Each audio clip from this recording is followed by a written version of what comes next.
नमस्कार मित्रांनो, मी विशाल वरठाणे। आज पुन्हा स्वागत आहे तुमचं माझ्या आदिवासी ट्रेंडिंग या चॅनलवर। तर मित्रांनो, आज पुन्हा एक नवीन गाण्याचे अपडेट घेऊन आलेलो आहे। गाण्याचं नाव आहे आलुमी गौरी नाचाय। गाण्याचं नाव आहे आलिमी गौरी नाचाय। तर हे पूर्ण गाणं कोणत्या चॅनलवर आलेलं आहे आपण जाणून घेऊया। त्याआधी जाणून घेऊया की या गाण्यामध्ये कोण कोण सहभागी आहेत आणि कोणकोणाचा प्रतिसाद आहे या गाण्याला। तर या गाण्यामध्ये मुख्य कलाकार आहेत अमोल गोरात आणि संजना रावते। निर्माता आणि डायरेक्शन है अक्षय वैजल।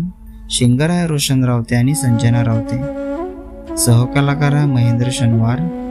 डान्सर है प्रकाश शेलके, शैलेश पडवले, संकेत पडवले, काजल काकड, संजीवनी पागी, अंजली पागी, नंदिनी गडग आणि अस्मिता केळकर। संगीतकार है आर.के. किंग। वीडियोग्राफी है एमजेड आणि वायबी। आभार आहे संजय गिंबल, आशिष शेलके, अक्षय पडवले, प्रफुल्ल पराड, विशाल काटेला, रोशन रावते आणि राहुल सुतार। तर मित्रांनो, हे पूर्ण गाणं संजना रावते या चॅनलवर आलेलं आहे। पूर्ण गाण्याची लिंक मी डिस्क्रिप्शन मध्ये दिलेली आहे। नक्की बघा, लाईक करा, सबस्क्राईब करा आणि शेअर करा। आणि अशाच नवीन गाण्याचे अपडेट जाणून घेण्यासाठी आपल्या चॅनलला पण सबस्क्राईब करा। तर चला मित्रांनो, पुन्हा भेटूया एका नवीन व्हिडिओमध्ये। जय आदिवासी, जय जोहार।